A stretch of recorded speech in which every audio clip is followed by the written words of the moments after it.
ये बुक आपके बारे में आपसे ज्यादा जानती है। सरप्राइज्ड? जी हाँ, तैयार हो जाइए एक अविश्वसनीय जर्नी के लिए। देखिए, आज भी सभी के लिए डेथ एक मिस्ट्री है। सोच के देखिए, एक इंसान की जब डेथ हो जाती है तो ये क्यों बोला जाता है कि वो इंसान अब नहीं रहा, या फिर ओह ही इज गॉन, या फिर ओह वो तो हमें छोड़ के चला गया। कहाँ चला गया? उनका शरीर तो वहीं सामने लेटा है, तो कौन गया और कहाँ गया? क्या कर रहा है अब वो? कुछ लोग डेथ को एंड मानते हैं तो कुछ लोग डेथ के बारे में जानने के लिए क्यूरियस रहते हैं। अगर आपने इस ऑडियो बुक को सुनना शुरू करा है तो कहीं ना कहीं आप डेफिनेटली ये जानने के लिए तो क्यूरियस है कि इस जन्म और मृत्यु के परे क्या है। अच्छा, क्या आपको लगता है कि इस जीवन में पैसा खुशी की गारंटी देता है? दरअसल धनी से धनी व्यक्ति को भी ये टेंशन है कि और धन कैसे इकट्ठा किया जाए, या फिर और अपने बिजनेस को कैसे एक्सपैंड किया जाए, या उनका धन कोई ले ना ले। कोई कितना भी धनी या कोई कितना भी गरीब क्यों ना हो, सबको दुख, बुढ़ापा, बीमारी और मृत्यु का सामना करना ही पड़ता है।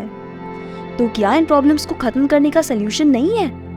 वेल, इन सारे क्वेश्चंस के आंसर्स आपको इस ऑडियो शो में मिलने वाले हैं। ये ऑडियो शो हमारे और शास्त्रों के बीच एक जीनियस मेडिएटर का काम करेगी और सेल्फ रियलाइजेशन, भक्ति, मुक्ति, डेथ और उसके बाद की जर्नी के बारे में बहुत ही आसानी से समझा देगी। ये ऑडियो शो हमें रियलाइज करवाएगी कि जिस हैप्पीनेस की तलाश में हम इस प्रेशियस ह्यूमन लाइफ को इन सो टेम्पररी मटेरियलिस्टिक चीजों से सजाने के चक्कर में भटकते फिरते हैं, दरअसल उस हैप्पीनेस के लिए इस भटकाव की कोई जरूरत ही नहीं है। तो क्या है वो खुशी जिसको आप पाना तो चाहते हैं लेकिन उसका सही एड्रेस नहीं जानते? तो आइए इन पहलुओं को इस हैरान कर देने वाली जर्नी के थ्रू डिटेल में समझें और फिर आप खुद ही अपने परिवार को और अपने फ्रेंड्स को इस जन्म और मृत्यु की साइंस को एक एक्सपर्ट की तरह एक्सप्लेन कर पाएंगे। नमस्कार दोस्तों, मैं हूं आपके इस ऑडियो शो की आरजे प्रेम रूपा फ्रॉम भक्ति टुडे। हमने हमारे यूट्यूब चैनल भक्ति टुडे के थ्रू मात्र 2.5 सालों में ही यूथ में जेन्युइन स्पिरिचुअल इन्फ्लुएंस क्रिएट किया है। इन 2.5 सालों में हमने 16.5 मिलियन लोगों की व्यूअरशिप और 2,45,000 लोगों की सब्सक्रिप्शन हमारे सारे सोशल मीडिया प्लेटफॉर्म्स पर हासिल की है। And finally now we are here on कुगू FM, जहां पर हम स्पिरिचुअलिटी के मोस्ट अप्रिशिएटेड बेस्ट सेलर्स को आप तक अपने शब्दों में पहुंचाएंगे, जिससे आप स्पिरिचुअलिटी को सिर्फ सुन और पढ़ ही नहीं बल्कि एक्सपीरियंस भी कर सकेंगे। और इसकी शुरुआत हम कर रहे हैं इस मास्टरपीस के साथ, जिसका नाम है beyond the cycle of birth and death. तो बने रहिए हमारे इस ऑडियो शो के साथ। हम में से हर किसी ने बॉलीवुड फिल्मों की ये लाइन तो सुनी ही होगी, 2 जिस्म और 1 जान। पर क्या हो अगर मैं ये कहूँ कि इसी जान जिस्म के कॉन्सेप्ट को समझने से हम इस जन्म और मृत्यु की साइकिल से फ्री हो सकते हैं? जी हाँ, आध्यात्मिक जगत में जिसे टॉप मोस्ट अचीवमेंट माना गया है वो है सेल्फ रियलाइजेशन। और इसी सेल्फ रियलाइजेशन को अटेन करने का पहला स्टेप है अपने आप को शरीर नहीं बल्कि आत्मा यानी कि सोल समझना। पर ये कह लेने में और ये एक्सपीरियंस कर लेने में उतना ही फर्क है जितना दूध और चाय में। हम शरीर नहीं है बल्कि एक आत्मा है जो अपने आप में ही फ्री है, कंप्लीट है, एटर्नल है। फिर भी हम अनंत जन्मों से बंधे हुए हैं और दुखी हैं। अगर हम इन कॉन्ट्राडिक्शन से, जो हमारे बर्थ एंड डेथ का प्रोमिनेंट कॉज है, मुक्त होकर अपनी लाइफ में रियल हैप्पीनेस चाहते हैं, तो हमें अपने प्योर कॉन्शियसनेस में न केवल एस्टैब्लिश होना पड़ेगा बल्कि उस कॉन्शियसनेस को रिटेन भी करना होगा। अपनी बॉडी को अपनी आइडेंटिटी मानकर जो हमें दुनिया में हैप्पीनेस दिखती है वो एक्चुअली किसी एक बुरे सपने से कम नहीं है। कुछ फिलोसोफर्स का तो ये तक मानना है कि इस शरीर भाव से ऊपर उठने के लिए हमें अपने बॉडी से रिलेटेड सभी कर्मों का त्याग करना होगा, क्योंकि इन सारे मटेरियल एक्टिविटीज की वजह से ही हम दुखी होते हैं। इस बारे में आपको क्या लगता है? क्या ये पॉसिबल है? Do comment your opinions on this. Gautam Buddha हमेशा से यही कहते थे कि ये बॉडी मटेरियल एलिमेंट्स यानी भौतिक तत्वों के मिक्सचर से बनी है। अगर किसी तरह इन एलिमेंट्स को सेपरेट कर दिया जाए तो सभी दुख दूर हो जाएंगे। ये तो बिल्कुल वही बात हो गई कि अगर टैक्स कलेक्टर हमारे बंगलों को देखकर हमें परेशान करने लगे तो हम अपने बंगलों को ही तोड़वा दें। हाउएवर, भगवद गीता कहती है कि ये मटेरियल एलिमेंट्स ही सब कुछ नहीं है। इन मटेरियल एलिमेंट्स के कॉम्बिनेशन के बियॉन्ड हमारी आत्मा है और इसका प्राइम सिम्टम हमारा कॉन्शियसनेस है। हम अपनी कॉन्शियसनेस को इग्नोर नहीं कर सकते क्योंकि बिना इसके हम एक डेड बॉडी है। इस कॉन्शियसनेस को अगर बॉडी से निकाल दिया जाए तो हमारा कोई भी ऑर्गन फंक्शन में नहीं रहेगा। न कान सुन सकेगा, न आंख देख सकेगी और न मुंह बोल सकेगा। इस कॉन्सेप्ट को एक बच्चा भी समझ सकता है। इट्स ट्रू कि बॉडी को अलाइव रखना है तो कॉन्शियसनेस इज रिक्वायर्ड, पर ये कॉन्शियसनेस है क्या? जैसे आग का सिम्टम है हीट और स्मोक, वैसे ही सोल का सिम्टम है कॉन्शियसनेस। सोल की एनर्जी हमारे कॉन्शियसनेस के फॉर्म में प्रोड्यूस होती है। एक्चुअली कॉन्शियसनेस ही हमारे सोल के होने का प्रूफ है। ये सिर्फ भगवत गीता का ही नहीं बल्कि सारे वैदिक लिटरेचर्स का एसेंस है। सनातन धर्म के ऑलमोस्ट सारे फॉलोअर्स, वेदर वैष्णव यानी भगवान विष्णु के भक्त या फिर शैव्स यानी भगवान शिव के भक्त, शरीर और आत्मा के कॉन्सेप्ट को मानते हैं। लेकिन बुद्धिस्ट फिलोसोफर्स ऐसा नहीं मानते। उनका मानना है कि शरीर के पंच तत्व आग, पानी, वायु, आकाश और पृथ्वी के एक स्पेसिफिक संयोजन के समय के साथ एवोल्यूशन होने पर बॉडी में कॉन्शियसनेस जनरेट होती है। पर इस बात को इस लॉजिक से काटा जा सकता है कि ये पंच तत्व तो हमारे एक्सटर्नल एनवायरनमेंट में अवेलेबल है, पर फिर भी हम कभी कॉन्शियसनेस को प्रोड्यूस नहीं कर सकते। और अगर बात इन पंच तत्व की है तो एक डेड बॉडी में तो ये सारे एलिमेंट्स होते हैं, पर फिर भी उसमें कॉन्शियसनेस क्यों नहीं रहती? ये बॉडी किसी मशीन के जैसी नहीं है कि किसी पार्ट के टूट जाने पर उसे रिप्लेस कर दिया जाए और मशीन की तरह बॉडी फिर से यूज की जा सके। हमारी बॉडी अगर ज्यादा डैमेज्ड या इंजर्ड हो जाए तो हमारी कॉन्शियसनेस हमारी बॉडी को छोड़ देती है, और एक बार बॉडी से कॉन्शियसनेस के चले जाने पर इंजर्ड बॉडी पार्ट को कितना भी ऑपरेट करके उसमें कॉन्शियसनेस या चेतना लाने की कल्पना भी नहीं की जा सकती।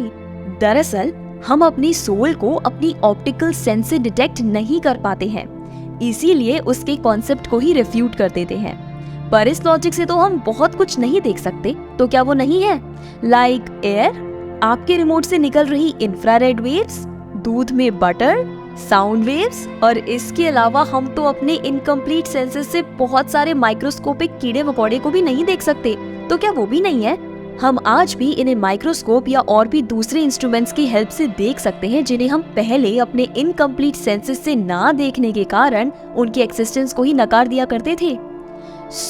अगर हम एटॉमिक साइज के सोल को अपने सेंसेस से या किसी इंस्ट्रूमेंट की हेल्प से नहीं देख सकते, तो इसका कंक्लूजन ये नहीं निकालना चाहिए कि सोल या आत्मा है ही नहीं, क्योंकि हम इसके सिम्टम्स और इफेक्ट्स को देख सकते हैं। भगवत गीता में श्री कृष्ण कोट करते हैं कि हमारे सारे दुख हमारी अपनी बॉडी के साथ गलत पहचान के कारण है। लॉर्ड कृष्णा अर्जुन को एक्सप्लेन करते हैं कि ये सारे सेंस बेस्ड सुख और दुख बिल्कुल क्लाइमेटिक सीजन्स की तरह है, जो कि आते जाते रहते हैं। इसे पीसफुली सहन करना आना चाहिए। जस्ट लाइक समर्स में स्विमिंग पूल में एंजॉय करना सबको पसंद है, बट विंटर्स में उसी स्विमिंग पूल के नाम से दांत किटकिटाने लग जाते हैं। क्यों? स्विमिंग पूल का पानी तो वही है। क्योंकि जब हम उस पानी को विंटर में सेंस करते हैं तो वो ठंडा रहता है। सो सेम वाटर सेंसेस के कांटेक्ट में आकर कभी प्लेजेंट तो कभी पेनफुल लगता है। So in this way we can conclude that सारे भौतिक सुख और दुख हमारे शरीर के साथ गलत पहचान करने के कारण ही है, और स्पेसिफिक कंडीशंस में हमारी यही बॉडीली आइडेंटिफिकेशन हैप्पीनेस और डिस्ट्रेस फील कराती है। जब ये सेंस ग्रेटिफिकेशन हमारी डिस्ट्रेस का कॉज है, तो हम इसमें क्यों हैप्पीनेस ढूंढते हैं? और क्या इस मटेरियलिस्टिक वर्ल्ड में हैप्पीनेस टोटली मिसिंग है? क्या कहती है हमारी भगवत गीता इस बारे में? इन सारे सवालों के जवाब के लिए stay connected with our further episodes. मान लीजिए हम एक बुरा सपना देख रहे हैं जिसमें हमारी पिटाई हो रही हो, तो उस पिटाई से बचने का हमारे पास क्या सलूशन है? कोई समझदार होगा तो तुरंत कहेगा उस सपने से हम जग जाए तो बच जाएंगे, क्योंकि वो पिटाई तो बस हमारी एक इमेजिनेशन है। बिल्कुल इसी तरह अगर हमें कोई रियलाइज करा दे कि हम कौन हैं, तो इस बुरे सपने की तरह दिखने वाले सारे मटेरियल वर्ल्ड के दुख से हम अपने आप फ्री हो जाएंगे और रियल हैप्पीनेस को समझ पाएंगे। एक्चुअली हम हैप्पीनेस के लिए हमेशा से तरसते रहे हैं। हमसे बस गलती ये हो रही है कि हम गलत जगह इसे ढूंढ रहे हैं। हम भगवान के अंश हैं जिन्हें सच्चिदानंद कहा गया है, मतलब अनंत काल, ज्ञान और आनंद के सुप्रीम कॉम्बिनेशन। कृष्ण का मतलब ही है सबसे बड़ा आनंद, और उनके अंश होने के नाते हम में भी ये सारी क्वालिटीज हैं। हम बस अपनी ट्रू आइडेंटिटी को भूले हुए हैं। इट्स जस्ट लाइक पूरे समुद्र के पानी में जो क्वालिटीज होती हैं, वो उस समुद्र के पानी की एक बूंद में भी होती हैं। जस्ट इमेजिन, कितनी गजब की बात है कि एक एटॉमिक साइज की आत्मा हमारे पूरे बॉडी को कैसे फंक्शन में रखती है। थोड़ा और डीप सोचे तो इस पूरे वर्ल्ड में जो भी इन्वेंशंस हुए हैं, from a pin to aeroplane, ये सब किसने किया है? जी हाँ, इसी एटॉमिक साइज की आत्मा ने। तो जब उस सुप्रीम लॉर्ड के एक छोटे से पार्ट एंड पार्सल से मटेरियल वर्ल्ड में इतना कुछ बन गया, तो वो सुप्रीम लॉर्ड अपने आप में क्या क्या नहीं बना सकता, क्या क्या नहीं कर सकता। भगवान जितने खुद में कंप्लीट है, उतने ही हम भी खुद में कंप्लीट है। बट स्टिल हम मटेरियलिस्टिक डिजायर्स की वजह से हमेशा स्ट्रेस्ड रहते हैं। इसका भी सल्यूशन भगवत गीता में ऑलरेडी मेंशन्ड है। प्रेजेंटली हम एक इम्परफेक्ट यानी अधूरे माध्यम से, जो कि हमारी बॉडी है, उस कंप्लीट नॉलेज, जॉय और एटर्निटी को पाना चाहते हैं। बट बॉडीली आइडेंटिटी यानी इस शारीरिक पहचान के कारण ये ऑब्जेक्टिव्स अकम्प्लिश नहीं हो रहे हैं। इसीलिए हमें इस बॉडीली कॉन्सेप्ट से ऊपर उठकर अपने सोल के लेवल पर पहुंचना होगा। हम बॉडीज नहीं, आत्माएं हैं। सिर्फ सुन लेने से काम नहीं चलेगा, इसे प्रॉपरली अपने माइंड सेट में फिट करना होगा। खुद को इस बॉडी का ओनर समझना होगा और इस बॉडी को एक सर्वेंट की तरह ट्रीट करना होगा। अगर हम कार ड्राइव करना सीख लेंगे तो हम उस कार से बेनिफिट्स ले सकते हैं। बट अगर हमें ड्राइविंग नहीं आती तो वही कार हमें डेंजरस कंडीशन में पहुंचा सकती है। हमारी बॉडी सेंसेस का कॉम्प्लेक्स कॉम्बिनेशन है और ये सेंसेस हमेशा अपने डिजायर्ड ऑब्जेक्ट्स के पीछे भागते रहते हैं। फॉर एग्जाम्पल, कॉलेज में हमारी आंख अपने आप किसी सुंदर लड़की या लड़के के ऊपर चली जाती है। हमारे कान हमेशा अपने फेवरेट सिंगर के कवर सॉन्ग सुनने के लिए मचल जाते हैं। हमारी जीभ शहर की बेस्ट रेस्टोरेंट की बेस्ट डिश चखने के लिए एवर रेडी रहती है। इन दिस वे हमारे सेंसेस हमें चारों तरफ घसीटते ही रहते हैं और हम इसी को सेटिस्फाई करने में परेशान रहते हैं। भगवत गीता कहती है कि जैसे ओशन में बोट स्ट्रॉन्ग एयर स्ट्रीम के कारण फ्लोट होने लग जाती है, वैसे ही हमारी माइंड जिस सेंस के पीछे लग जाती है, वो सेंस हमारे माइंड को ही सेंसलेस बना देता है। सो इट्स इम्पोर्टेंट कि हम अपने सेंसेस को डिसिप्लिन में रखें। जो ये कर लेता है उसे ही गोस्वामी कहते हैं। गो मतलब सेंसेस और स्वामी मतलब कंट्रोलर। लॉर्ड कृष्ण कहते हैं कि जिसने अपनी आइडेंटिटी इस मटेरियल बॉडी में डेडिकेट कर रखी है, वो अपने प्योर आइडेंटिटी पर कभी स्टैब्लिश ही नहीं हो सकता। बॉडीली प्लेजर स्थिर नहीं होते और टॉक्सिक होते हैं और इनसे हमें एक्चुअल प्लेजर मिल ही नहीं सकता, क्योंकि ये टेम्पररी नेचर के होते हैं। एक्चुअल एंजॉयमेंट जो हम फील कर सकते हैं वो हम अपने सोल के लेवल पर ही फील कर सकते हैं, ना कि बॉडीली लेवल पर। सो हमें अपनी लाइफ को इस तरह डाइवर्ट करना चाहिए कि हमारा माइंड बॉडीली प्लेजर्स की तरफ इंक्लाइंड ही ना हो। अगर हम मटेरियल प्लेजर्स से अपने माइंड को डाइवर्ट नहीं कर पाए तो हम अपनी प्योर कॉन्शियसनेस को अचीव नहीं कर सकते। इस पर भगवत गीता कहती है कि जो लोग सेंसेस के प्लेजर्स और मटेरियल वर्ल्ड के ग्लैमर से अटैच्ड रहते हैं, वो इनसे ही बंधे रहते हैं और भगवान की भक्ति में पूरी तरह नहीं लग सकते। हमारे वेद मटेरियल नेचर के 3 फॉर्म्स के बारे में बताते हैं और भगवान श्री कृष्ण अर्जुन को इन 3 फॉर्म्स से ऊपर उठने को कहते हैं, ताकि अर्जुन सारे डिलेमास से फ्री होकर गेन एंड सेफ्टी की परवाह किए बिना अपने सोल के लेवल पर एस्टैब्लिश हो सके। वेद का सीधा मतलब बुक ऑफ नॉलेज समझ सकते हैं। Knowledge related books and countries उनके सिटीजन्स और एनवायरमेंट के हिसाब से बदलते रहते हैं। वेस्ट में इन्हें old testament and new testament कहते हैं, वहीं मुस्लिम्स इन्हें कुरान कहते हैं। हाउएवर, ये वेरिएशन होने के बावजूद बेसिक एसेंस सबके एक ही हैं। इन सारे बुक्स में रूल्स और रेगुलेशंस मेंशन होते हैं जो हमें मोरालिटी के लेसन्स सिखाते हैं। फॉर एग्जाम्पल, बाइबल में 10 कमांडमेंट्स मेंशन्ड है जिनसे हमें अपनी लाइफ को रेगुलेट करना चाहिए। ये सही भी है, क्योंकि बॉडी को कंट्रोल करने के लिए हमें कुछ रेगुलेटिव प्रिंसिपल्स को फॉलो करना ही चाहिए, जिससे हमारी लाइफ परफेक्ट हो सके। आपको क्या लगता है, ये रूल्स एंड रेगुलेशंस हमें बांधते हैं या फ्री करते हैं? कमेंट में अपना ओपिनियन जरूर दें। भगवत गीता में अर्जुन को श्री कृष्ण बताते हैं कि वेदास में मेंशन रेगुलेटिव प्रिंसिपल्स इंसान को मटेरियल नेचर के 3 फॉर्म्स, सतोगुण मतलब गुडनेस, रजोगुण मतलब पैशन और तमोगुण मतलब इग्नोरेंस से ऊपर उठने को कहते हैं।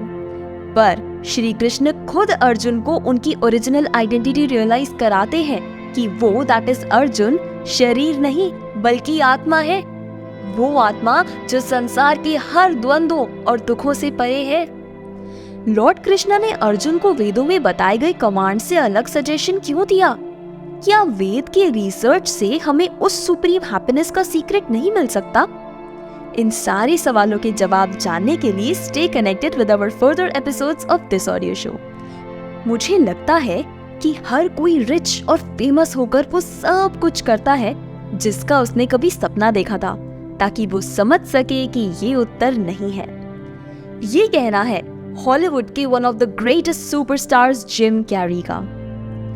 पर एक सुपरस्टार जिसके पास एंजॉयमेंट के सारे ऑप्शंस अवेलेबल हैं, जो हम में से बहुत लोग इमेजिन भी नहीं कर सकते, वो ऐसा क्यों कह रहे हैं? जैसा कि हमने पहले भी समझा कि हमारे सेंसेस अपने डिजायर्ड ऑब्जेक्ट्स के साथ कांटेक्ट में आकर सुख दुख के स्ट्रगल को जनरेट करती है।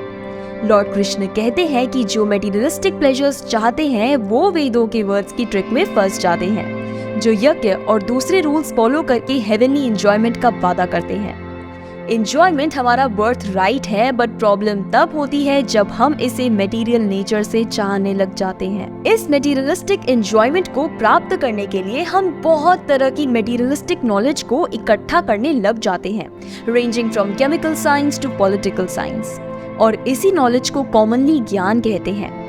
पर जब हम ये शरीर छोड़ते हैं तो ये सारा संचित ज्ञान हम भूल जाते हैं और अगले जन्म में हमको इन्हें जीरो से स्टार्ट करना पड़ता है, इकट्ठा करना पड़ता है।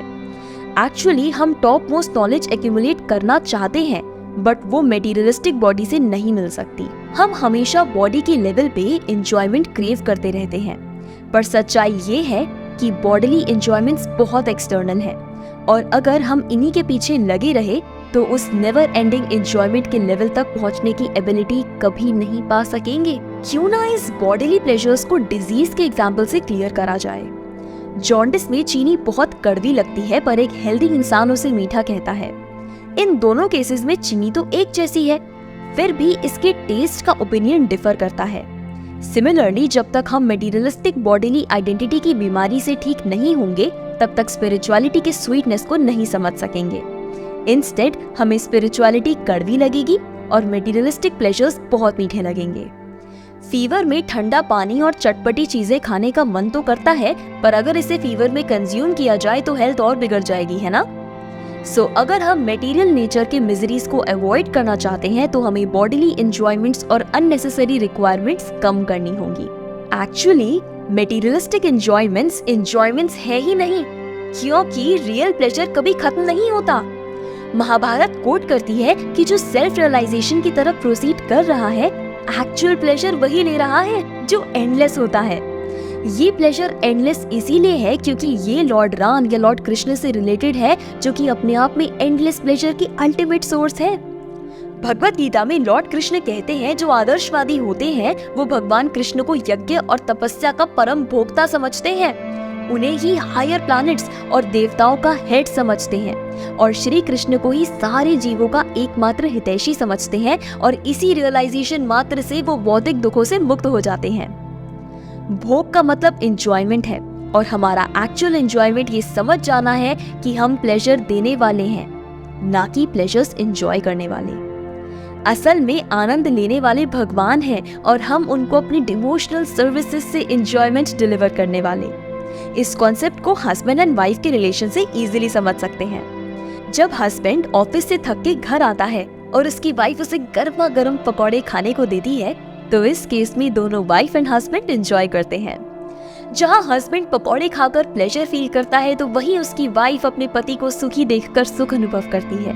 यहाँ ये नहीं कहा जा सकता कि कौन ज्यादा एंजॉय कर रहा है और कौन कम। थोड़ा डीपली देखा जाए तो कोई भी जीवित प्राणी एंजॉय कर ही नहीं रहा है। भगवान ही अनेक रूपों में अपने आप को एक्सपैंड करते हैं एंजॉयमेंट अप्रिशिएट करने के लिए। हम जब लोनली कमरे में बैठे रहते हैं तो कोई एंजॉयमेंट नहीं फील करते, मगर हमारे 5 फ्रेंड्स उस कमरे में आ जाएं तो हमारा एंजॉयमेंट बढ़ जाता है। और जब हम बहुत सारे लोगों के सामने लॉर्ड कृष्ण से रिलेटेड डिस्कशन करते हैं तो हमारी एंजॉयमेंट की तो कोई सीमा ही नहीं रहती, कोई लिमिट ही नहीं रहती।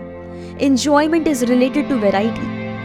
सपोज दैट कि आपको आपकी फेवरेट डिश रोज और तीनों टाइम दे दी जाए तो कुछ ही दिनों में आप उससे बोर होने लग जाओगे, भले ही वो डिश आपको कितनी भी अच्छी लगती हो, और आप किसी दूसरी वैरायटी की डिश की डिमांड करोगे। सो ये तो क्लियर है कि enjoyment is directly related to variety. भगवान अपनी एंजॉयमेंट के लिए वैरायटीज में एक्सपैंड करते हैं और हमारा टास्क उन्हें आनंद पहुंचाना ही है। एक्चुअली यही हमारा बेसिक नेचर और यूनिवर्सल क्रिएशन का ऑब्जेक्टिव भी है। दोनों ही सुख प्राप्त करने वाले हैं और सुख प्रदान करने वाले में कॉन्शियसनेस है, बट सुख प्राप्त करने वाले का कॉन्शियसनेस सुख प्रदान करने वाले के कॉन्शियसनेस से सुप्रीम है। लॉर्ड कृष्णा एंजॉयर हैं और हम उनको एंजॉयमेंट पहुंचाने वाले, बट इस एंजॉयमेंट को दोनों इक्वली एक्सपीरियंस करते हैं। लेकिन हमारे लिए तो असली आनंद सेवा भक्ति में योगदान देने से ही है, यानी कृष्ण को एंजॉयमेंट डिलीवर करने में है।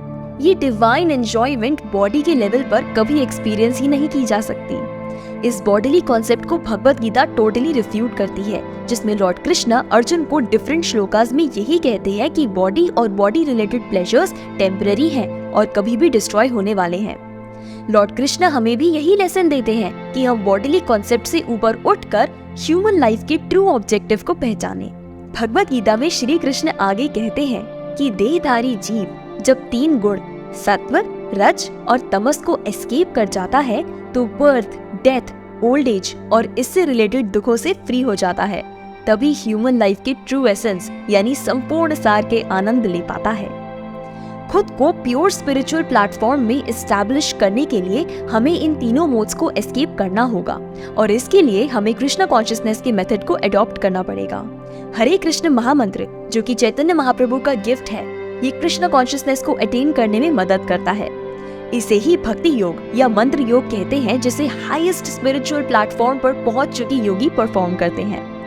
पर आखिर इन मटेरियल एंजॉयमेंट की अटैचमेंट को छोड़ना क्यों जरूरी है? क्या हम इन्हें एंजॉय करते हुए भगवान के धाम यानी जहाँ भगवान रहते हैं वहाँ नहीं जा सकते? इन सारे जवाबों के लिए stay connected with further episodes of our audio show.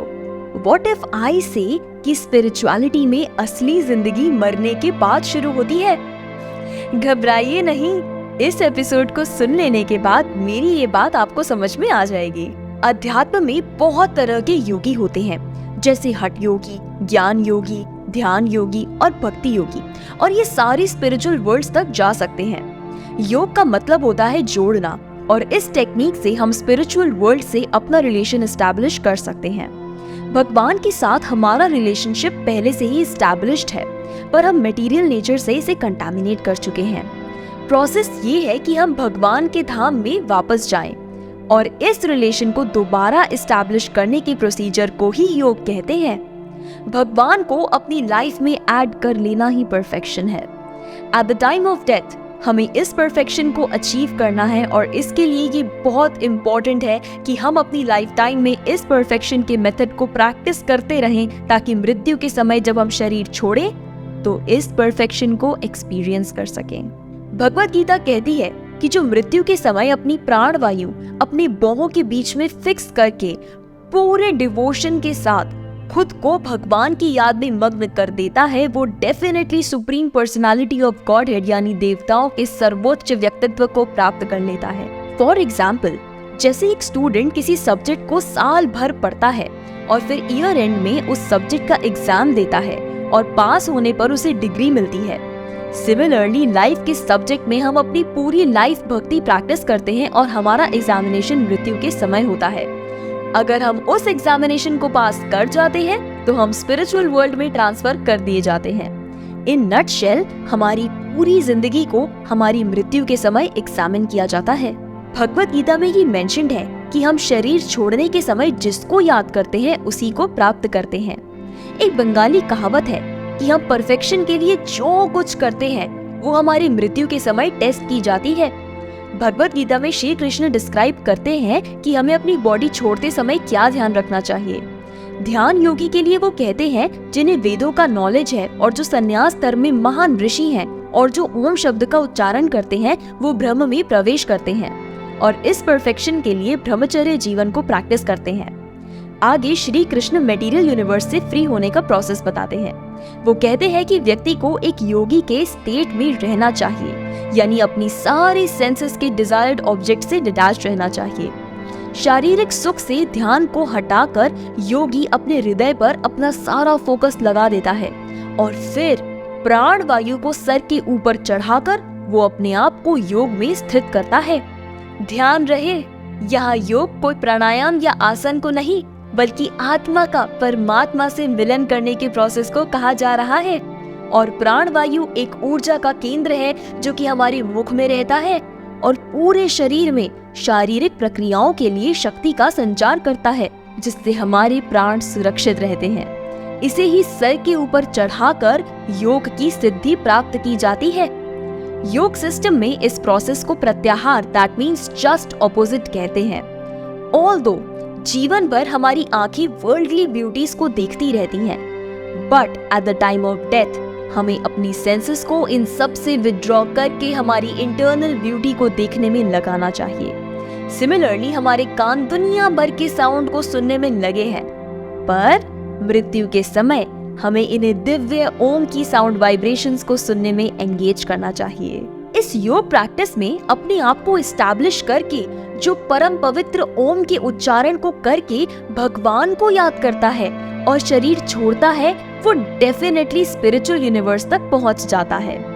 In this वे हमें हमारे सेंसेस की एक्सटर्नल एक्टिविटीज को रोककर भगवान के विष्णु रूप पर कंसंट्रेट करना ही होगा।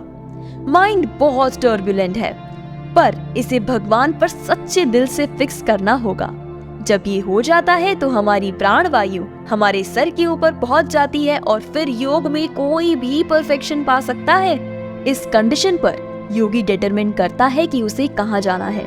इस मटेरियल यूनिवर्स में बहुत सारे प्लैनेट्स हैं और इस यूनिवर्स के बाहर एक स्पिरिचुअल यूनिवर्स है। वैदिक लिटरेचर्स की हेल्प से इन सारे प्लैनेट्स की नॉलेज योगी के पास रहती है। जैसे कि अमेरिका जाने से पहले कोई भी इंटरनेट में ये सर्फ कर सकता है और जान सकता है कि अमेरिका किस तरह की कंट्री है। सिमिलरली कोई भी स्पिरिचुअल यूनिवर्स की नॉलेज वेदों को पढ़कर प्राप्त कर सकता है। योगी को ये सारी नॉलेज रहती है और वो बिना किसी मीडियम के किसी भी स्पिरिचुअल प्लैनेट में जब चाहे तब जा आ सकता है। स्क्रिप्चर्स में दूसरे स्पिरिचुअल प्लैनेट्स पे पहुंचने के लिए मैकेनिकल इक्विपमेंट्स की हेल्प लेने को एक्सेप्ट नहीं किया गया है। परहैप्स बहुत सारे टाइम और पैसों को इन्वेस्ट करके मैकेनिकल अरेंजमेंट से कुछ लोग हायर प्लैनेट्स पर पहुंच सकते हैं, बट ये बहुत डिफिकल्ट और इम्प्रैक्टिकल मेथड है। किसी भी तरह से मैकेनिकल अरेंजमेंट्स की हेल्प लेकर मटेरियल यूनिवर्स के परे नहीं जाया जा सकता, और यही वैदिक लिटरेचर्स का ओपिनियन है।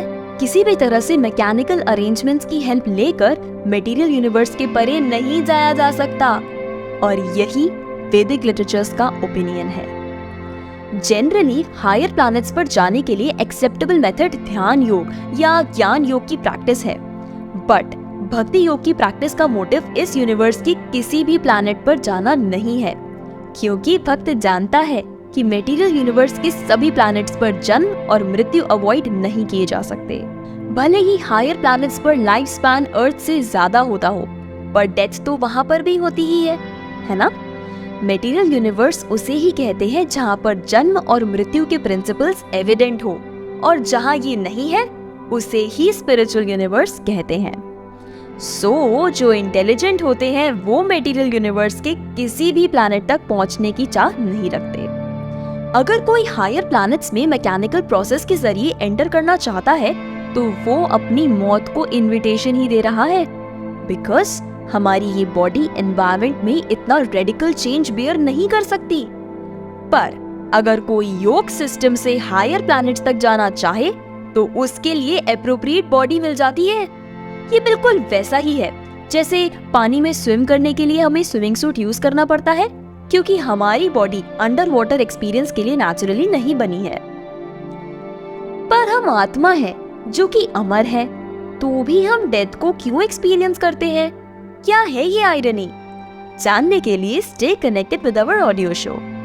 क्या आपको पता है हायर प्लैनेट्स लाइक स्वर्ग लोक का एक दिन अर्थ के 6 मंथ्स के बराबर होता है, और वहाँ लोग यहाँ के कंपैरिजन में 10-20 हजार साल ज्यादा जीते हैं। पर जेलस मत फील करिए, क्योंकि मरना तो वहाँ भी पड़ता है।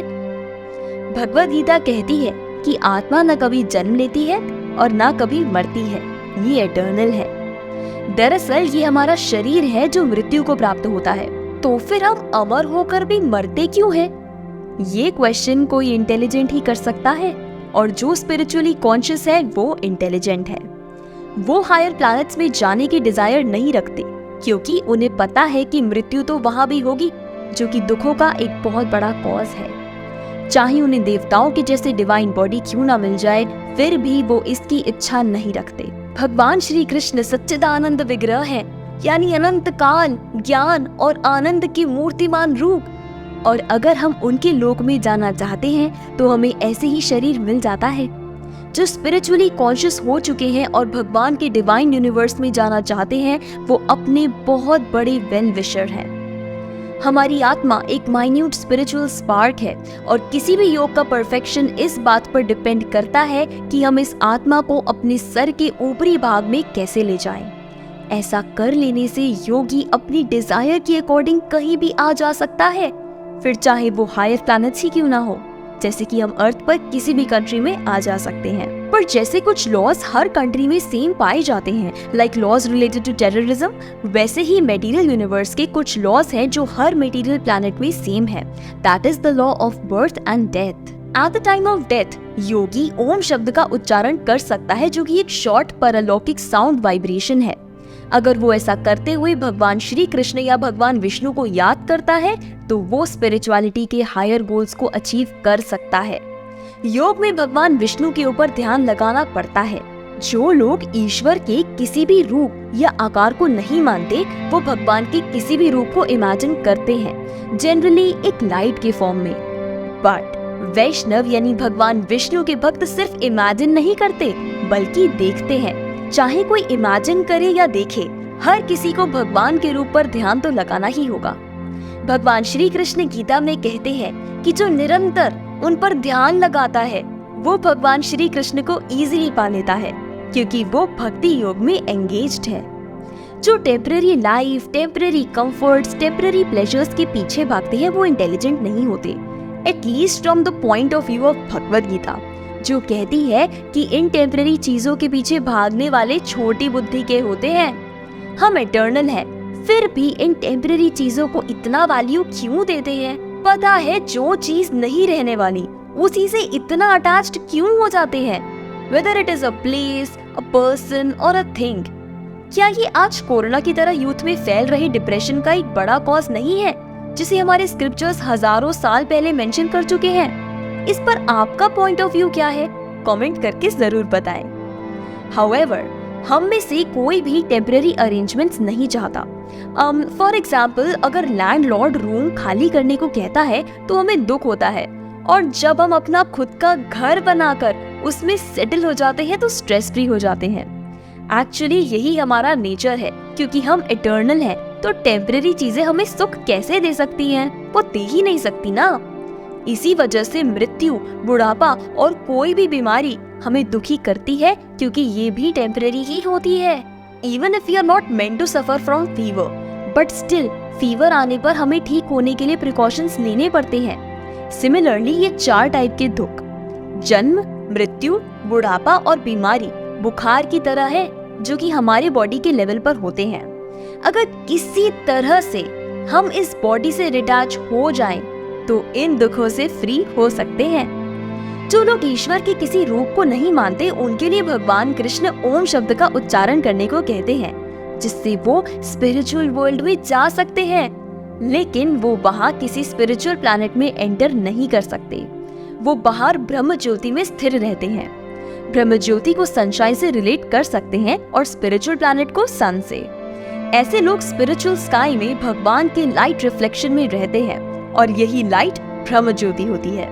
वो इसी लाइट में स्पार्क की तरह रहते हैं, और ये ब्रह्म ज्योति ऐसे बहुत सारे स्पार्क्स से बनी होती है।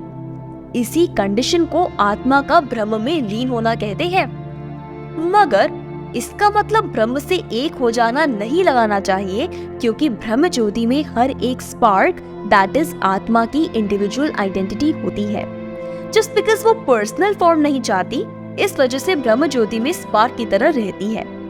मगर स्पिरिचुअली एडवांस्ड लोग इस कंडीशन को भी इनकम्प्लीट ही मानते हैं।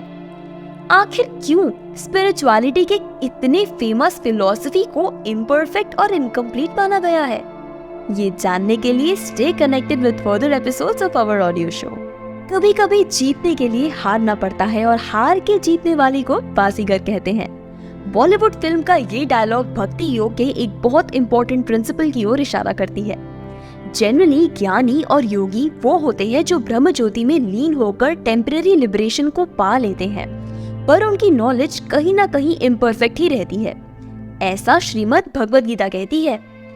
वो अपनी तपस्या और साधना से खुद को स्पिरिचुअल यूनिवर्स के लेवल तक तो प्रमोट कर लेते हैं, लेकिन भगवान के रूप को अनदेखा करने के कारण उन्हें मटेरियल यूनिवर्स में फिर से आना पड़ता है। जो भगवान के चरण कमलों की पूजा नहीं करते, उसे मटेरियल यूनिवर्स में आना ही पड़ता है। सही तरीका यही है कि खुद को उनका सेवक समझा जाए और उनसे ये प्रार्थना की जाए कि वो हमें उनकी डिवोशनल सर्विसेज में लगाए रखें, अपनी सेवा में हमेशा लगाए रखें। वैसे तो भगवान अजेय है, लेकिन श्रीमद् भगवद गीता कहती है कि इस डिवोशनल एटीट्यूड के साथ उनको भी जीता जा सकता है।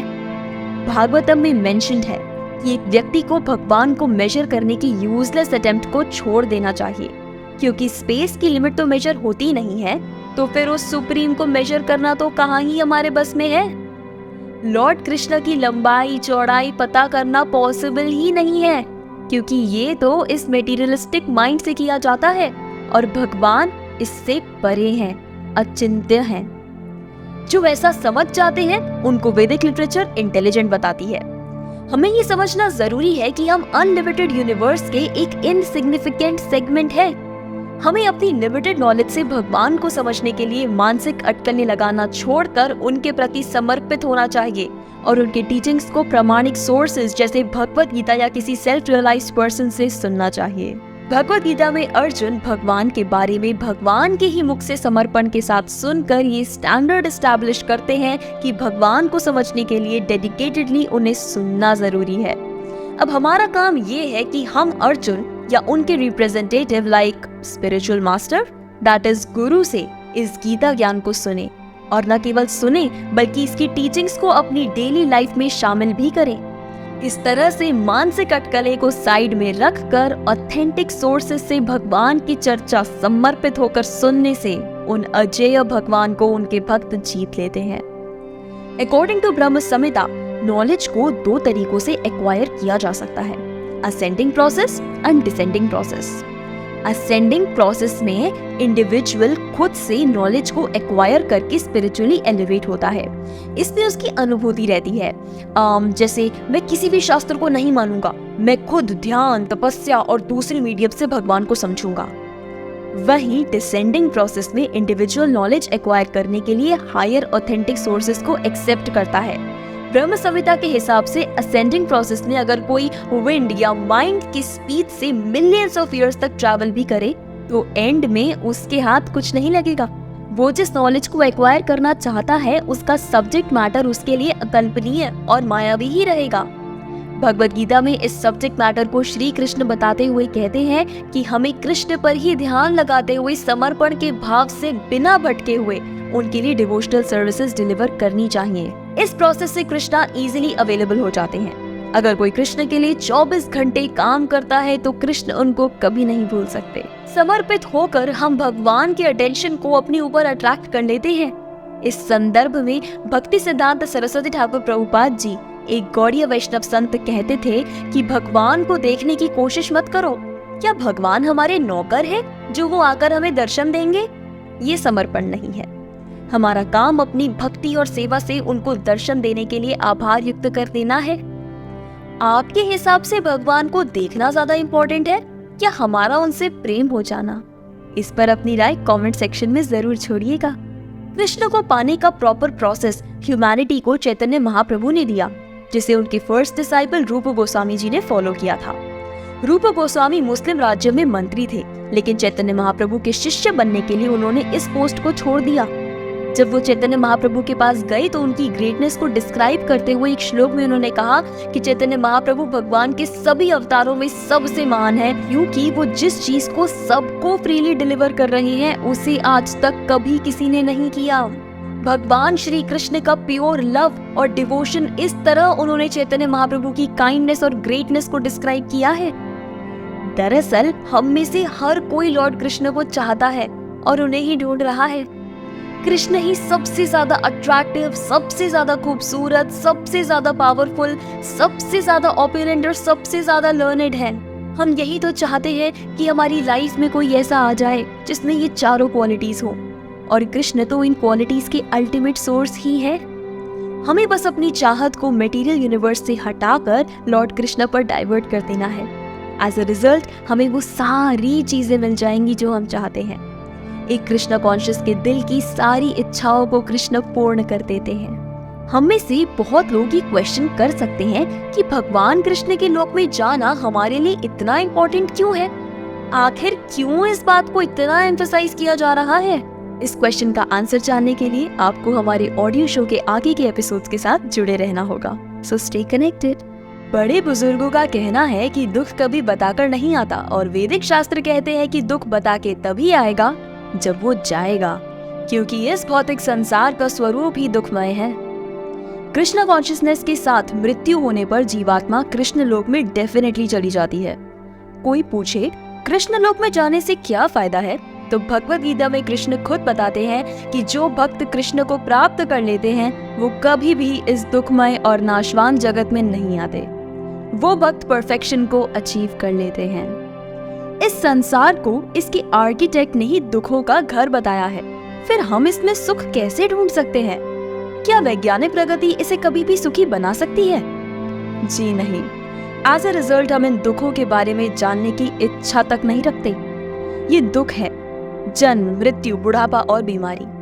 क्योंकि हम इन दुखों को सॉल्व नहीं कर सकते, इसीलिए इनको साइड में रख देते हैं। साइंस इन दुखों को जिनसे हम वाकई में त्रस्त हैं सॉर्ट आउट करने में केपेबल नहीं है, इसीलिए वो हमारा अटेंशन इनसे डाइवर्ट करके एटॉमिक बॉम्ब, स्पेसक्राफ्ट की ओर खींचती है। इसका भी सॉल्यूशन भगवद गीता बताती है।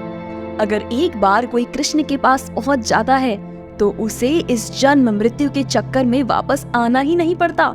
ये समझना बहुत जरूरी है कि ये संसार दुखमय है, और ये समझने के लिए विकसित चेतना का होना आवश्यक है।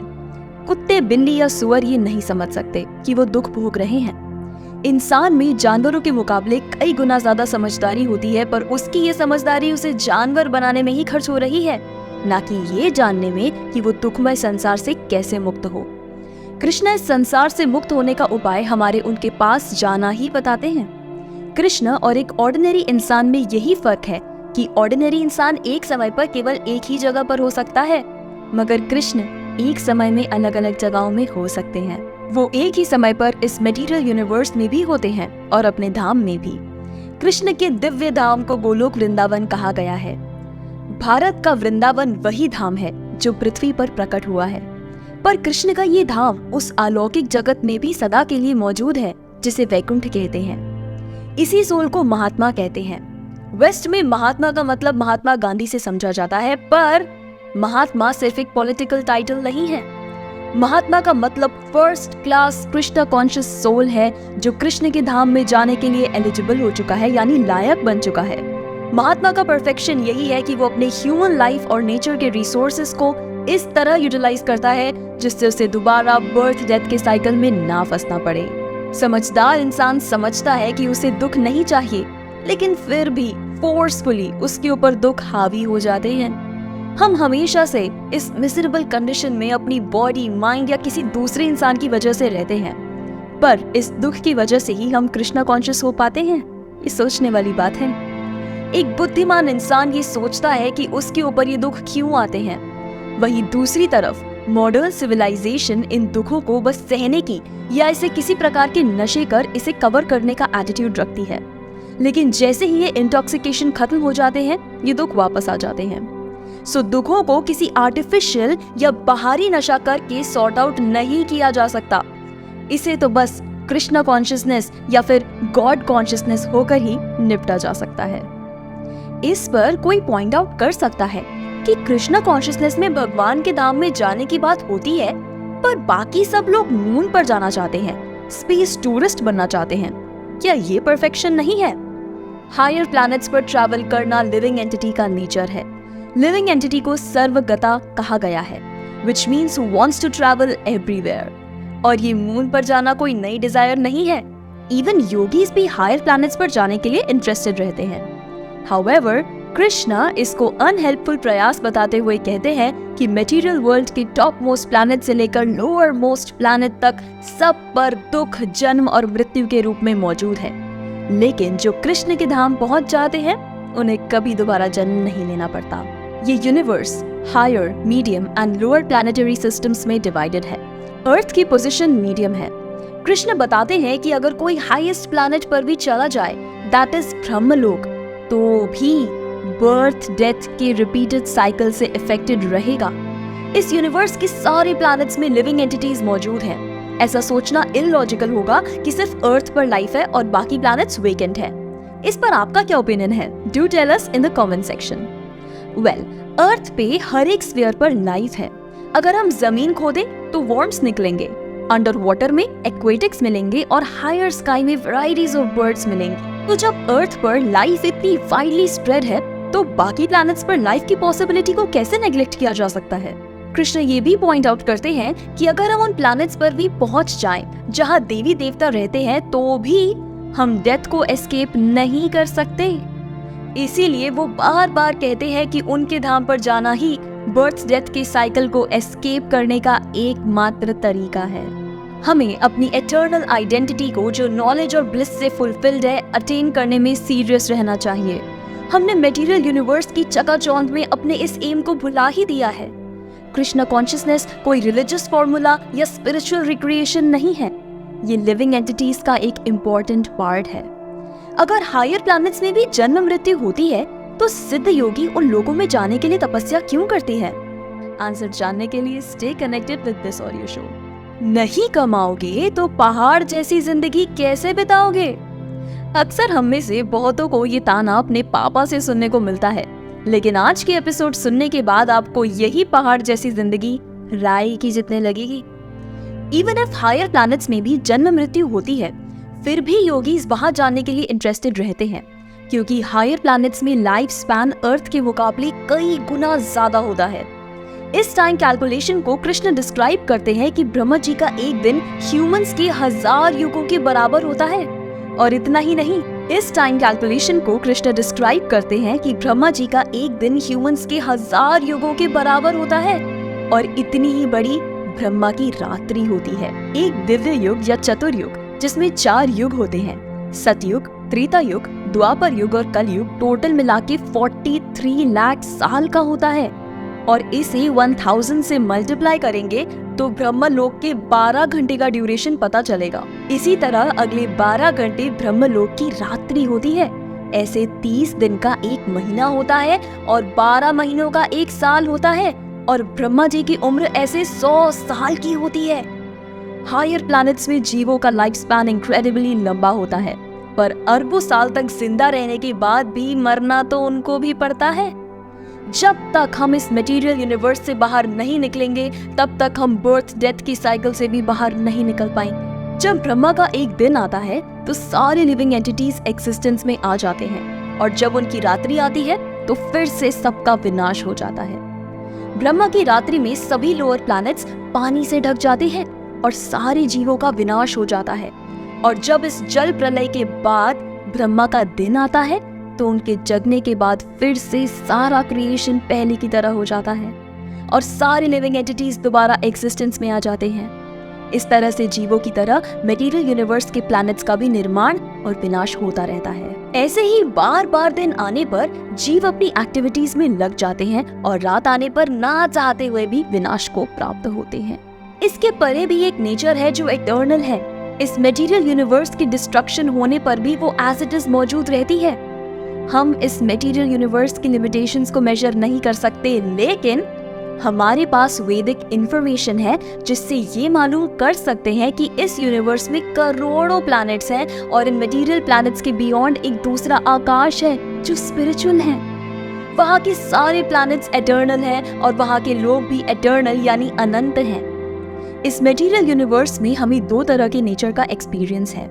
जीव एक आत्मा है और जब तक वो इस शरीर में रहती है तब तक शरीर चलता है, और जब आत्मा शरीर छोड़ देती है तो वो शरीर नहीं चलता।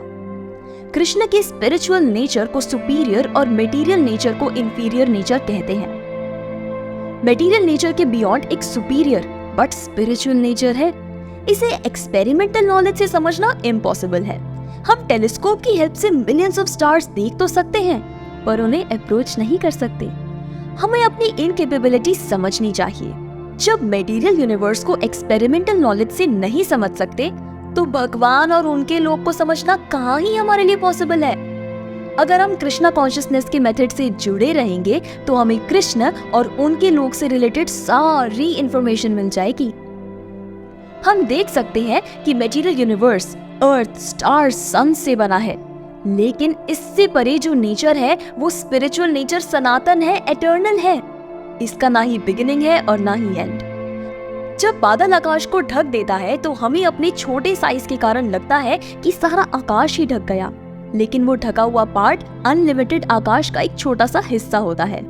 Similarly material nature vast spiritual sky का एक इनसिग्निफिकेंट पार्ट है। Similarly material universe vast spiritual sky का एक इनसिग्निफिकेंट पार्ट है। बादल की तरह मटेरियल यूनिवर्स का भी बिगिनिंग और एंड होता है। बादल के हट जाने पर आकाश साफ हो जाता है। आत्मा को शरीर बादल की तरह ढका रखता है। वो कुछ समय तक रहता है, अपने बाय प्रोडक्ट्स प्रोड्यूस करता है, सड़ता है और एंड में खत्म हो जाता है। हम जो भी भौतिक प्रक्रिया इस भौतिक प्रकृति में देखते हैं वो इन 6 ट्रांसफॉर्मेशंस की वजह से होता है। वो एग्जिस्टेंस में आती है, ग्रो करती है, कुछ बाय प्रोडक्ट्स प्रोड्यूस करती है, सड़ती है और फिर एंड में खत्म हो जाती है। कृष्णा इंडिकेट करते हैं कि इस बादल की तरह एवर चेंजिंग मटेरियल नेचर के परे एक एटर्नल स्पिरिचुअल नेचर है जो इसके खत्म होने के बाद भी रहती है। वैदिक लिटरेचर में मटेरियल और स्पिरिचुअल यूनिवर्स के अनेकों डिस्क्रिप्शन श्रीमद् भागवतम के 2 स्कंद में मेंशन्ड है, जिससे स्पिरिचुअल यूनिवर्स और इसके इनहैबिटेंट्स के डिस्क्रिप्शंस मिलते हैं, जिसमें ये भी इंफॉर्मेशन दी गई है कि वहाँ के लोगों के पास स्पिरिचुअल एरोप्लेन्स होते हैं जिससे वो बिजली की रफ्तार से ट्रैवल करते हैं। हम इस मटेरियल यूनिवर्स में जो भी देखते हैं ना, वो स्पिरिचुअल यूनिवर्स में उसकी रियल फॉर्म में देखने को मिलता है। बल्कि इस संसार में जो भी कुछ दिखता है ना, वो स्पिरिचुअल यूनिवर्स की चीजों का इमिटेशन या शैडो ही है। जैसे गारमेंट शॉप पर खड़ी लड़की का मैनिक्विन, पुतला किसी लड़की के आधार पर बनता है, उसी तरह मटेरियल यूनिवर्स की हर एक चीज स्पिरिचुअल यूनिवर्स के चीजों के बेसिस पर ही बनी है। श्रीधर स्वामी कहते हैं कि क्योंकि स्पिरिचुअल यूनिवर्स रियल है, इसीलिए मटेरियल यूनिवर्स जो कि उसका इमिटेशन ही है वो रियल लगता है। हमें ये समझना चाहिए कि रियलिटी का मतलब है एग्जिस्टेंस जिसको कभी डिस्ट्रॉय नहीं किया जा सकता। रियलिटी का मतलब है एटर्निटी। गीता कहती है कि जो सत्यदर्शियों ने ये कंक्लूजन निकाला है कि जो असत्य है, जो एग्जिस्टेंस में नहीं है, वो रह नहीं सकता, और जो सत्य है उसका कभी विनाश नहीं होता। ये कंक्लूजन दोनों तरह के नेचर को रिसर्च करके निकाला गया है। जहां जाना हमारे ह्यूमन लाइफ का एकमात्र पर्पस है, उस स्पिरिचुअल यूनिवर्स के बारे में और क्या कहते हैं शास्त्र, जानने के लिए stay connected with the further episodes of this audio show. जैसे भंवरा कमल के फूल पर बैठने के बाद पराग के लिए किसी दूसरे फूल पर नहीं जाता, वैसे ही हम एक बार अगर कृष्ण से जुड़ जाते हैं तो आनंद के लिए हमें मटेरियलिस्टिक चीजों में नहीं भटकना पड़ता। कृष्ण ही रियल प्लेजर है, वही मटेरियल प्लेजर्स टेम्पररी और अनरियल है। जो चीजों को एज इट इज देखता है वो शैडो प्लेजर्स के पीछे नहीं भागते। हमारा एक्चुअल एम भगवान के धाम जाना है, पर ये बात हर कोई नहीं जानता। ह्यूमन लाइफ सच जानकर उसमें खुद को ट्रांसफर कर लेने के लिए मिलती है। सारे वैदिक लिटरेचर्स हमें अंधकार से निकलने के लिए कहते हैं।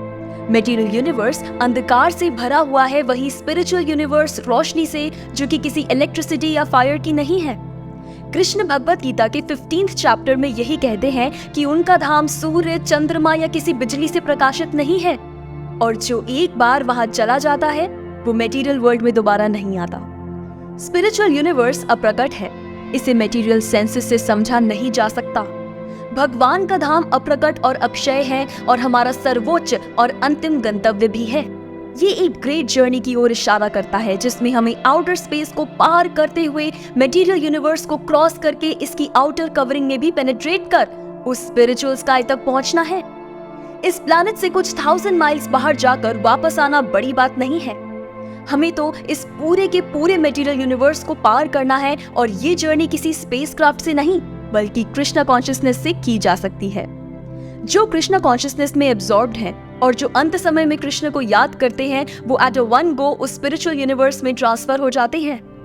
अगर हम मृत्यु के बाद स्पिरिचुअल वर्ल्ड में जाना चाहते हैं तो हमें अभी से सच्चिदानंद शरीर उत्पन्न करना होगा जो कि एटर्नल है और नॉलेज से, ब्लिस से फुलफिल्ड है। भगवान को सच्चिदानंद विग्रह कहा गया है और उनके पार्ट एंड पार्सल होने के नाते हमारी आत्मा का स्वरूप भी यही है। लेकिन ये बहुत छोटा है और मटेरियल बॉडी की ड्रेस से कवर्ड है। हम अगर कैसे भी इस फॉल्स ड्रेस को छोड़ पाए तो हम उस स्पिरिचुअल किंगडम में जा सकते हैं जहां से वापस कभी नहीं आना पड़ेगा। हम में से सबको उस स्पिरिचुअल किंगडम में जाने के लिए ट्राई करते रहना चाहिए। भगवान खुद हमें वहां बुलाने के लिए आते हैं, हमें स्क्रिप्चर्स के फॉर्म में वहां जाने की गाइड बुक देते हैं और अपने प्रामाणिक प्रतिनिधियों को यहाँ भेजते हैं। हमें उनकी इन सुविधाओं का उपयोग करना चाहिए। एक बार अगर हम वहां पहुंच गए तो फिर तपस्या, साधना, मेडिटेशन, योग इन सब की जरूरत ही नहीं होगी। और जो वहां नहीं जाते उनके लिए ये सारी चीजें समय की बर्बादी ही है। हमारा मनुष्य जीवन भगवान के इसी वरदान को एक्सपीरियंस करने के लिए है और ये स्टेट, पेरेंट्स, टीचर्स और गार्जियंस की ड्यूटी है कि वो अपने डिपेंडेंस को ह्यूमन लाइफ की इस परफेक्शन को अचीव करने में हेल्प करें। सिर्फ खाना, सोना, बच्चे पैदा करना और कुत्ते बिल्लियों की तरह झगड़ा करना सिविलाइजेशन नहीं है। इस ह्यूमन लाइफ का प्रॉपर यूटिलाइजेशन करते हुए खुद को कृष्ण कॉन्शियसनेस में तैयार करते रहना चाहिए ताकि हमेशा एक व्यक्ति कृष्ण में एब्सॉर्ब रहे और अंत समय पर उनको याद करके उनके परम धाम जा सके। एज पर भगवत गीता, देवताओं के सर्वोच्च व्यक्तित्व सबसे बड़े हैं और उन्हें प्योर डिवोशन से ही प्राप्त किया जा सकता है। हालांकि वो अपने धाम में रहते हैं फिर भी वो हर जगह हैं और हर एक चीज उनमें है। भगवान के धाम में जाने के लिए जिस प्रोसेस को इंडिकेट किया गया है वो है भक्ति, जिसका मतलब है भगवान के प्रति समर्पित भाव के साथ उनकी सेवा करना। भक्ति का रूट वर्ड भज है जिसका मतलब है सेवा। नारद पंचरात्र में भक्ति को फ्रीडम फ्रॉम डेजिग्नेशंस बताकर डिफाइन किया गया है। जब कोई अपनी सोल से अटैच्ड सारे डेजिग्नेशंस को रिनाउंस कर देता है जो कि बॉडी के लेवल पर अराइज होता है और जो डेजिग्नेशंस हमेशा बॉडी के साथ चेंज होते रहते हैं, तब उस इंसान के अंदर शुद्ध भक्ति जागृत होती है। भक्ति का मतलब है ये रियलाइज करना कि हम आत्मा हैं, ना कि बॉडी। हमारी रियल आइडेंटिटी ये बॉडी नहीं है, ये तो बस हमारी स्पिरिट के ऊपर लगी हुई कवरिंग है। हमारी असली आइडेंटिटी ये है कि हम भगवान के सर्वेंट्स हैं। इस रियल आइडेंटिटी के साथ भगवान को सर्विसेज डिलीवर करने वाला भक्त कहलाता है। जब हमारी सारी सेंसेस इन मटेरियल डेजिग्नेशन से फ्री हो जाती है तो हम इन्हें कृष्ण की सर्विसेज के लिए लगा सकते हैं, जिन्हें मास्टर ऑफ द सेंसेस कहा गया है। भगवान जब कंप्लीट है तो वो हमें अपने धाम में बुलाने की इच्छा क्यों रखते हैं? क्या ये उनकी इनकम्प्लीटनेस है या उनका हमसे प्यार? कमेंट सेक्शन में अपना ओपिनियन इस पर जरूर दें। रूप गोस्वामी जी का कहना है कि हमें भगवान की सेवा उनकी खुशी के लिए करनी चाहिए, लेकिन जनरली लोग भगवान की सेवा किसी मटेरियल गेन के लिए करते हैं। हालांकि भगवान के पास मटेरियल गेन के लिए जाना उनके पास कभी ना ही जाने से तो अच्छा है, बट आइडियली हमें मटेरियल डिजायर्स से फ्री रहना चाहिए। हमारा एम कृष्ण को समझना होना चाहिए। ऑफ कोर्स कृष्णा अनलिमिटेड है और उनको समझना पॉसिबल नहीं है, पर इसका मतलब ये नहीं कि हम भगवत गीता को ही ना पढ़ें ये सोचकर कि हम तो उन्हें समझ ही नहीं सकते। ऐसा नहीं है, क्योंकि भगवत गीता भगवान ने स्पेशली हमारे लिए ही तो बोली है। इस तरह से नॉलेज गेन करने पर कृष्ण खुश होते हैं और हमें उनकी खुशी के लिए उनके प्रति सेवा की भावना रखनी चाहिए। कृष्णा कॉन्शियसनेस एक ग्रेट साइंस है जिसके अंतर्गत बहुत सारे लिटरेचर्स हैं जिसे हमें भक्ति प्राप्त करने के लिए यूज में लाना चाहिए। कभी तो कहा जाता है कि भगवान अपने धाम में है और कभी कहा जाता है कि कण कण में है। ये दोनों बातें एक साथ कैसे हो सकती हैं? जानने के लिए हमारे ऑडियो शो के आगे के एपिसोड्स के साथ बने रहें। Let the value of x be this. हमने बहुत बार मैथ्स के टफ क्वेश्चंस इसी तरह रिक्वायर्ड वैल्यू x मानकर सॉल्व किए हैं। इसी मान लेने के आधार पर हम स्पिरिचुअलिटी के भी टफ क्वेश्चंस को सॉल्व कर सकते हैं। स्पिरिचुअल स्काई में सुप्रीम लॉर्ड, सुप्रीम पर्सन की तरह मौजूद है। वहाँ बहुत सारे आत्म प्रकाशित ग्रह हैं और हर एक में कृष्ण के एक एक्सपेंशन रहते हैं। वो सभी पर्सनल फॉर्म्स में हैं और उनके 4 हाथ हैं और अनेकों नाम भी हैं जिन्हें निष्काम भक्ति से पाया जा सकता है, ना कि एक्सपेरिमेंट्स, चैलेंजेस या दार्शनिक अटकलों से। सुप्रीम पर्सन कैसे होते हैं? हर जीव, हर चीज उनके अंदर है, पर वो इससे बाहर है और हर जगह है। ऐसा कैसे पॉसिबल है? वो सूर्य की तरह है जो एक जगह रहते तो हैं, लेकिन अपनी किरणों से हर जगह मौजूद है। इसी तरह भगवान अपने धाम में रहते हैं, लेकिन अपनी एनर्जी से वो कण कण में भी हैं। वो और उनकी एनर्जी ऐसे ही सिमिलर है जैसे सन और उसकी सनशाइन। क्योंकि कृष्ण और उनकी एनर्जी अलग अलग नहीं है, इसीलिए भक्ति की एडवांस्ड स्टेज में उनसे प्रेम हो जाने के कारण भक्त कृष्ण को हर जगह देखता है। जिनके दिल में भगवान के लिए प्रेम है, वो भगवान को हर वक्त अपने सामने देखते हैं। ऐसा नहीं है कि कल रात में हमने भगवान को देखा और आज सुबह वो वहां नहीं है। जो कृष्ण कॉन्शियस है, उसके लिए भगवान हमेशा प्रेजेंट रहते हैं और समझे जा सकते हैं। हमें बस उन्हें देखने के लायक अपनी आंखें बनानी है। मटेरियल बॉन्डेज और मटेरियल सेंसेस की कवरिंग के कारण हम स्पिरिचुअलिटी को नहीं समझ पाते। ये इग्नोरेंस हरे कृष्ण महामंत्र की चैंटिंग से एलिमिनेट हो जाता है। भला ऐसे कैसे? एक सोए हुए इंसान को साउंड वाइब्रेशन से ही जगाया जा सकता है ना? सिमिलरली मटेरियल कांटेक्ट से ओवरपावर्ड होकर सोया हुआ सोल हरे कृष्ण महामंत्र की प्योर साउंड वाइब्रेशन से जगाया जा सकता है। ये मंत्र कृष्ण और उनकी एनर्जी का एड्रेस है। Krishna means Lord and Hare means his energy. तो जब हम हरे कृष्ण बोलते हैं तो हम कहते हैं कि हे भगवान, आप और आपकी शक्ति प्लीज मुझे एक्सेप्ट करें।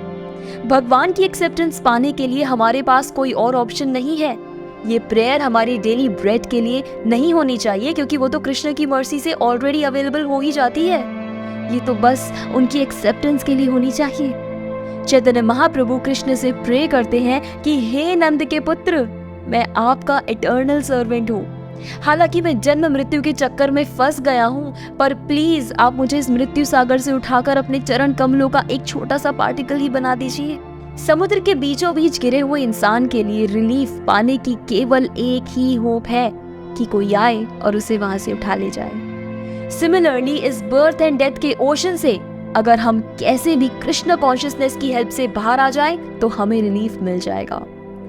हाउएवर, हम भगवान के प्योर नेचर, नाम, रूप और लीला को समझ नहीं सकते, पर कृष्ण कॉन्शियसनेस की हेल्प से भगवान खुद अपने आप को हमारे लिए रिवील कर देते हैं।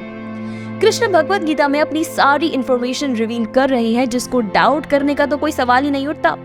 हमें बस उसे एक्सपीरियंस करना है और समझना है। भगवान के होली नेम्स को चैंट करने के प्रोसेस से हम ये जान पाएंगे कि हम कौन हैं, इस मटेरियल यूनिवर्स में आकर क्यों फंस गए हैं, यहाँ से कैसे निकले और भी बहुत कुछ। ये बिलीफ और रेवलेशन का प्रोसेस हमारे लिए कोई नया नहीं है। हम रोज किसी ना किसी चीज पर बिलीव तो करते ही है ना, इस कॉन्फिडेंस से कि वो आगे रिवील हो जाएगी। हम फॉरेन जाने के लिए टिकट खरीदते हैं इस उम्मीद से कि वो टिकट हमें वहाँ पहुँचा देगी। हम टिकट के लिए पैसे एयरलाइन को क्यों देते हैं? ये पैसे किसी को भी क्यों नहीं देते? क्योंकि एयरलाइन कंपनी इस काम के लिए ऑथराइज्ड है, सो हमारा फेथ बिल्ड हो जाता है। बिना इस विश्वास के हम अपनी डेली लाइफ में एक स्टेप भी आगे नहीं बढ़ सकते। ये फेथ जरूर होना चाहिए, बस ये है कि ये किसी ऑथराइज्ड जगह पर हो। ऐसा नहीं है कि हम किसी पर भी ब्लाइंड फेथ कर ले। हमारा फेथ रिकॉग्नाइज्ड सब्जेक्ट पर होना चाहिए, और भगवत गीता भारत की हर श्रेणी के लोगों के द्वारा रिकॉग्नाइज्ड है। और जहां तक बात विदेशियों की है, तो बहुत सारे famous scientists, philosophers, scholars Bhagavad Gita को एक ऑथराइज्ड वर्क के फॉर्म में एक्सेप्ट करते हैं। अल्बर्ट आइंस्टाइन जैसे साइंटिस्ट भगवत गीता को रोज पढ़ते थे। Just imagine. इस पर साइंस की आड़ में भगवान को नहीं मानने वाले लोग, क्या आप अल्बर्ट आइंस्टाइन की भी एग्जिस्टेंस को नकार देंगे? कमेंट सेक्शन में अपना ओपिनियन जरूर दें। भगवत गीता में मेंशन स्पिरिचुअल यूनिवर्स पर बिलीव करना ही होगा। मान लीजिए अगर हमें किसी ऐसी कंट्री में भेज दिया जाए जहां जन्म, मृत्यु, बुढ़ापा और बीमारी नहीं है, तो क्या हम खुश नहीं होंगे? अगर हमें पता चल जाए कि ऐसी कोई जगह है, तो वहां जाने के लिए हम एड़ी चोटी का जोर नहीं लगा देंगे? सोच के देखिए, क्योंकि कोई भी इन दुखों को सफर करना नहीं चाहता, और जो जगह इनसे फ्री है वहां जाने की दिल से इच्छा रखता है। हम ऐसा क्यों चाहते हैं? क्योंकि आनंद की इच्छा करना हमारा सच्चा स्वरूप ही है। लेकिन मटेरियल एंगेजमेंट की वजह से हम इसे भूल चुके हैं और भगवद गीता हमें हमारे इस रियल आइडेंटिटी को रिवाइव करने में हेल्प करती है। बुद्ध के फॉलोअर्स इस मटेरियल वर्ल्ड के परे की दुनिया को वॉइड यानी शून्य बताते हैं, लेकिन भगवद गीता का ऐसा ओपिनियन बिल्कुल नहीं है। हम स्पिरिचुअल बीइंग्स एंजॉयमेंट चाहते हैं, पर जब हमें पता चलता है कि हमारा फ्यूचर वॉइड है तो हम मटेरियल यूनिवर्स से एंजॉयमेंट लेने लग जाते हैं। कोई इस स्पेकुलेशन के भरोसे मटेरियल यूनिवर्स को एंजॉय कर सकता है, पर इससे कोई स्पिरिचुअल बेनिफिट नहीं होता। भगवद गीता कहती है कि जो ब्रह्म को जान लेता है वो कभी दुखी नहीं होता, किसी चीज की इच्छा नहीं रखता और सबको एक समान देखता है, और इस कंडीशन में वो भगवान के प्योर डिवोशन को अटेन कर लेता है। वैसे भी जब कोई कृष्ण की भक्ति में एब्जॉर्ब्ड हो जाता है तो वो ऑटोमेटिकली मटेरियलिस्टिक एंजॉयमेंट से डिटैच हो जाता है। यही तो शुद्ध भक्ति का इंडिकेशन है। तो क्या भगवान की भक्ति पा लेने के बाद मटेरियलिस्टिक प्लेजर्स से एंजॉयमेंट डिसअपीयर हो जाती है? जानने के लिए इस ऑडियो शो के साथ जुड़े रहें। अगर आपको गर्मा गर्म गुलाब जामुन और गुड़ में से कोई एक चीज खाने को मिले तो आप क्या प्रेफर करोगे? बताने की जरूरत नहीं है, मुझे मालूम है सभी का एक ऑनेस्ट जवाब आ जाएगा। अगर किसी को कुछ सुपीरियर मिल रहा हो तो वो इंफीरियर चीजों को नेचुरली छोड़ देता है। हमें एंजॉयमेंट चाहिए, पर निराकारवादियों ने ऐसा एटमॉस्फेयर क्रिएट कर दिया है कि हम मटेरियलिस्टिक एंजॉयमेंट्स के एडिक्ट हो गए हैं। सर्वोच्च व्यक्ति के साथ एंजॉयमेंट का कनेक्शन है जिन्हें हम फेस टू फेस देख सकते हैं। स्पिरिचुअल यूनिवर्स में हम सुप्रीम पर्सन के साथ पर्सनली बात कर सकते हैं, उनके साथ खेल सकते हैं और खा सकते हैं। ये सारी चीजें भक्ति के द्वारा प्राप्त की जा सकती हैं, जिसका मतलब है अपनी डिवोशनल सर्विसेज को भगवान के लिए डेडिकेट करना। ये सर्विसेज मिलावट से रहित होनी चाहिए, यानी कि इन सर्विसेज के बदले हमें कोई भी मटेरियलिस्टिक बेनिफिट्स उनसे एक्सपेक्ट नहीं करने चाहिए। भगवान के साथ एक हो जाने के लिए भी प्रेम करना एक तरह की मिलावट है। स्पिरिचुअल स्काई और मटेरियल स्काई के बीच में एक डिफरेंस है कि स्पिरिचुअल स्काई के प्लैनेट्स के हेड या लीडर का कोई राइवल नहीं होता, क्योंकि इन सारे स्पिरिचुअल प्लैनेट्स के लीडर श्री कृष्ण के ही तो एक्सपेंशंस हैं। सुप्रीम लॉर्ड और उनकी एक्सपेंशंस सारे वैकुंठ लोकों यानी स्पिरिचुअल प्लैनेट्स के ऊपर प्रेसाइड करते हैं। इस मटेरियल वर्ल्ड में प्रेसिडेंट या प्राइम मिनिस्टर की पोजीशन के लिए राइवलरीज रहती हैं, राइट? पर स्पिरिचुअल वर्ल्ड में सभी सुप्रीम पर्सनालिटी ऑफ गॉडेड को सुप्रीम के रूप में एक्नॉलेज करते हैं, और जो उन्हें सुप्रीम नहीं मानते और उनसे राइवलरी करने की कोशिश करते हैं उनको मटेरियल यूनिवर्स में भेज दिया जाता है, जो कि एक तरीके का जेल है। जैसे किसी शहर में जेल होता है तो वो पूरे शहर का एक बहुत इनसिग्निफिकेंट पार्ट होता है। सिमिलरली ये मटेरियल यूनिवर्स स्पिरिचुअल यूनिवर्स का प्रिजन है, जो उसके बाहर नहीं बल्कि स्पिरिचुअल यूनिवर्स का ही एक इनसिग्निफिकेंट पार्ट है। वैकुंठ लोक में रह रहे निवासी मुक्त हैं। श्रीमद् भागवतम कहती है कि उनके फिजिकल फीचर्स भगवान की तरह होते हैं। किसी किसी प्लैनेट में भगवान के 2 हाथ हैं तो किसी में 4।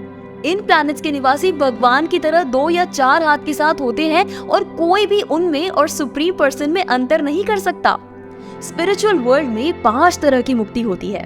सयुज्य मुक्ति, जिसमें सोल भगवान के इम्पर्सनल फॉर्म में लीन हो जाता है, जिसे ब्रह्म कहते हैं। दूसरी है स्वरूप्य मुक्ति, जिसमें सोल को बिल्कुल भगवान की तरह ही फिजिकल फीचर्स मिलते हैं। तीसरी है सलोक्य मुक्ति, जिसमें सोल भगवान के ही प्लैनेट पे रहता है। वहीं सरस्वती मुक्ति में आत्मा भगवान की तरह ही ऐश्वर्य को प्राप्त करती है।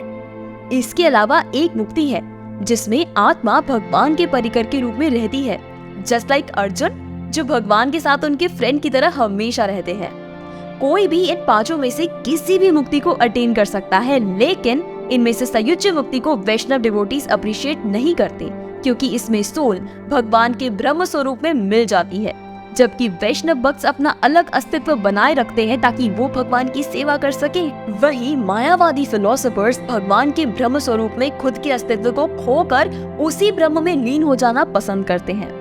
इस मर्ज होने को ना ही श्री कृष्ण रेकमेंड करते हैं और ना ही वैष्णव गुरु शिष्य परंपरा के फिलोसोफर्स। भगवान चैतन्य महाप्रभु इस पर अपनी शिक्षा अष्टकम में लिखते हैं कि उन्हें ना वेल्थ चाहिए, ना ही उनको कोई सुंदर स्त्री की इच्छा है और ना ही बहुत सारे फॉलोअर्स चाहिए। उन्हें तो बस यही चाहिए कि हर जन्म में उन्हें भगवान की निष्काम भक्ति और सेवा मिले। यहाँ चैतन्य महाप्रभु हर जन्म की बात कहकर ये पॉइंट आउट कर रहे हैं कि उन्हें मुक्ति से भी कोई मतलब नहीं है, क्योंकि मुक्ति के बाद जन्म होता ही नहीं। मुक्ति में या तो आत्मा भगवान में मिल जाती है या फिर उनके लोक में चली जाती है। दोनों ही केसेस में दोबारा जन्म का तो सवाल ही नहीं उठता, लेकिन यहाँ चैतन्य महाप्रभु को इस बात से फर्क नहीं पड़ता कि उन्हें मुक्ति मिलती है या नहीं। उन्हें तो बस हर जन्म में कृष्ण कॉन्शियसनेस में एंगेज होकर भगवान की भक्ति और सेवा की अभिलाषा है। डिवोटी को इस बात से फर्क नहीं पड़ता कि वो अगले जन्म में पशु योनि में जन्म लेता है, मनुष्य समाज में जन्म लेता है या फिर देवता के रूप को प्राप्त होता है। उसे तो बस भगवान से यही चाहिए कि वो उनको कभी भूले नहीं और हमेशा उनकी डिवोशनल सर्विसेज में लगा रहे। यही शुद्ध भक्ति के लक्षण है। ऑफ कोर्स डिवोटी कहीं भी रहे, वो हमेशा स्पिरिचुअल किंगडम में ही रहते हैं, भले ही वो अपनी मेटीरियल बॉडी में क्यों ना हो, लेकिन वो कभी भगवान से अपने सुख और अपनी सद्गति की इच्छा नहीं करता। श्री कृष्ण कहते हैं कि उनके भक्त अंत समय में उनके पास ही आ जाते हैं, लेकिन योगीज के लिए ऐसा टोटली नहीं कह सकते जो दूसरे साधनों से भगवान को प्राप्त करना चाहते हैं। भगवत गीता में इन योगीज के लिए भगवान श्री कृष्ण ने उनके शरीर छोड़ने के प्रॉपर टाइमिंग की डायरेक्शन दी है। उन्होंने बताया है कि अगर कोई पर्टिकुलर टाइम में अपने शरीर को छोड़े तो वो मुक्त हो जाता है और मटेरियल यूनिवर्स में दोबारा नहीं आता। वहीं स्पेसिफाइड टाइम के अलावा अगर शरीर छूटे तो उसे वापस आना पड़ता है। इस प्रोसेस में ये रिस्क तो बना ही रहता है, पर वहीं कृष्ण कॉन्शियसनेस में एंगेज डिवोटीज के लिए ये रिस्क फैक्टर नहीं होता, क्योंकि उसकी कृष्ण लोक में जाने की गारंटी खुद भगवान श्री कृष्ण लेते हैं। तो क्या ये टाइमिंग्स पर शरीर छोड़ने से इस मटेरियल यूनिवर्स में दोबारा आना नहीं होता? जानने के लिए stay connected with the further episodes of our audio show.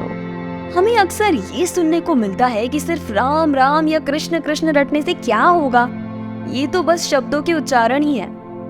लेकिन अगर आप पलट कर उस इंसान को 4 अच्छी वाली गाली दे दो तो वही तुरंत आपको झापड़ जमा देगा। क्यों? गाली भी तो बस शब्दों के उच्चारण ही है। जब एक गंदे शब्द में हमारे व्यवहार को तुरंत बदल देने की इतनी शक्ति है, तो जरा सोचिए उन सुप्रीम गॉडेड के नाम में हमें बदलने की कितनी शक्ति होगी। भगवत गीता कहती है कि जो ब्रह्म को जानते हैं वो इस संसार को कुछ ऐसी कंडीशंस में छोड़ते हैं। अग्नि देवता यानी आग के प्रभाव से रोशनी में किसी ऑस्पिशियस ओकेजन पर फोर्टनाइट के दौरान या उन 6 महीनों के दौरान जब सूर्य उत्तर दिशा में रहता है, सन 6 महीने इक्वेटर के नदर्न साइड में रहता है और 6 महीने सदर्न साइड में। श्रीमद् भागवतम बस ये बताती है कि जैसे प्लैनेट्स मूव कर रहे हैं वैसे सन भी मूव कर रहा है, और जब कोई उस समय मरता है जब सन इक्वेटर के नॉर्थ साइड में हो तो वो आत्मा मुक्ति पा लेती है। भगवत गीता कहती है कि जो योगी धुएं में, रात में, मूनलेस फोर्टनाइट यानी कृष्ण पक्ष में या उन 6 महीनों में जब सन इक्वेटर के साउथ में रहता है मरते हैं तो वो मून तक जाते हैं और फिर वापस आ जाते हैं। इस मेटीरियल वर्ल्ड को छोड़ने के 2 तरीके हैं, एक लाइट में और एक डार्कनेस में। जो लाइट में मरते हैं उन्हें वापस नहीं आना पड़ता और जो डार्कनेस में मरते हैं उन्हें लौटना पड़ता है। ये सारी चांस की बात है जिसमें रिस्क इन्वॉल्व है, क्योंकि हम में से कोई नहीं जानता कि हम कब मरने वाले हैं। हमारी मौत कभी भी अनइनवाइटेड गेस्ट की तरह आ सकती है। लेकिन जो भक्ति योग को प्रैक्टिस कर रहा है और कृष्ण कॉन्शियसनेस से जुड़ा हुआ है उसके लिए चांस की बात नहीं होती, वो तो हमेशा श्योर ही रहता है। कृष्ण कहते हैं कि जो इन 2 बातों को जानता है वो कभी धोखे में नहीं रहता, इसीलिए कृष्ण हमें भक्ति में फर्मली टिके रहने के लिए कहते हैं। ये पहले से ही डेफिनेट है कि जो अंत समय पर कृष्ण को याद करता है वो उनके धाम ही जाता है। जो शरीर छोड़ते वक्त बिना किसी डिस्ट्रैक्शन के कृष्ण पर ध्यान लगाता है और उन्हें ही याद करता है वो उनको प्राप्त कर लेता है। अंत समय में कृष्णा पर ध्यान लगाना मुश्किल जरूर दिखता है, लेकिन महामंत्र की हेल्प से ये काम आसान हो जाता है। कृष्ण, उनके नाम और उनके धाम तीनों में कोई फर्क नहीं है। इस मंत्र के साउंड वाइब्रेशन से हम कॉन्स्टेंटली कृष्ण की संग में रहते हैं। अगर हम सड़क पर चलते हुए इसको चैंट करते हैं तो हम देखते हैं कि कृष्ण भी हमारे साथ चल रहे हैं, बिल्कुल वैसे ही जैसे कहीं जाते हुए जब हम मून को देखते हैं तो वो भी हमारे साथ चल रहा होता है। जब कृष्ण की एक बहुत छोटी सी एनर्जी मून के फॉर्म में हमारे साथ चल सकती है तो क्या कृष्ण खुद हमारे साथ नहीं चल सकते? वो भी तब जब हम उनका नाम ले रहे हों। कृष्ण हर समय हमें अपनी कंपनी में रखेंगे, बस शर्त है कि हम उनकी कंपनी में रहने के लायक बनने की कोशिश करें। अगर हम कृष्ण के थॉट में हमेशा एंगेज्ड हैं तो हमें एश्योर्ड रहना चाहिए कि कृष्ण हमारे साथ है। यकीन रखें। चैतन्य महाप्रभु प्रार्थना करते हुए कहते हैं कि भगवान के दिव्य नाम अकेले ही सारे लिविंग एंटिटीज के बेनेडिक्शन यानी कल्याण करने में समर्थ है। भगवान के हजारों नाम है और इन्हीं नामों में भगवान ने अपनी सारी एनर्जी इन्वेस्ट कर दी है और इन दिव्य नामों का जाप करने के लिए कोई हार्ड एंड फास्ट रूल्स भी नहीं है। भगवान ने उन तक पहुंचने का रास्ता इतना आसान कर दिया है, लेकिन अनफॉर्चुनेटली हम में फिर भी इन नामों के प्रति कोई अट्रैक्शन नहीं है। सिर्फ भगवानों के नाम के जप से हम कृष्ण की एसोसिएशन के सारे एडवांटेजेस इसी मटेरियल वर्ल्ड में उठा सकते हैं। चैतन्य महाप्रभु, जो सिर्फ आत्मज्ञानी ही नहीं बल्कि खुद भगवान कृष्ण के प्रेम अवतार भी है, पॉइंट आउट करते हैं कि इस कलयुग में लिविंग बीइंग्स के पास सेल्फ रियलाइजेशन के लिए कोई फैसिलिटी रह नहीं गई है, लेकिन कृष्णा इतने काइंड है कि उन्होंने उनके दिव्य नामों के उच्चारण को ही इस युग का धर्म बना दिया है, जिससे हम इजीली न केवल सेल्फ रियलाइज्ड बन सकते हैं बल्कि उनको प्राप्त भी कर सकते हैं। इस मेथड के लिए कोई क्वालिफिकेशन भी नहीं चाहिए, न ही संस्कृत का ज्ञान चाहिए। ये मंत्र इतना पावरफुल है कि कोई भी इसकी चैंटिंग कर सकता है। द महामंत्र इज हरे कृष्ण कृष्ण कृष्ण हरे हरे, हरे राम राम राम हरे हरे। भगवद गीता कहती है कि जो भक्ति योग में लग जाता है वो वेदों के अध्ययन, यज्ञ, दान, पुण्य, कर्म, तपस्या, ज्ञान योग या कर्म योग के फलों से वंचित नहीं रहता, बल्कि उसे तो परम धाम की प्राप्ति होती है। वेदों के अध्ययन का पर्पस लाइफ के अल्टीमेट गोल को अचीव करना है, यानी जीव का भगवान के धाम को वापस चले जाना है।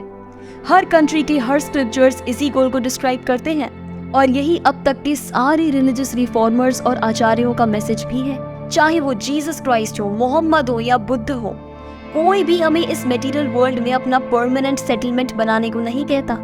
हाँ, इनके तरीकों में डिफरेंस कंट्री, टाइम, सर्कमस्टेंसेस और स्क्रिप्चरल वेरिएशन के कारण हो सकता है, लेकिन मेन प्रिंसिपल तो सबका यही है कि हम इस मटेरियल वर्ल्ड के लिए नहीं बल्कि स्पिरिचुअल वर्ल्ड के लिए बने हैं। हमारी आत्मा की इनर मोस्ट डिजायर की सेटिस्फैक्शन के लिए सारे इशारे कृष्ण के अलौकिक धाम की ओर हो रहे हैं, जो इस जन्म मृत्यु के परे है। आप सुन रहे थे beyond the cycle of birth and death. ऐसे ही और स्पिरिचुअल ऑडियो शो सुनने के लिए हमें फॉलो करें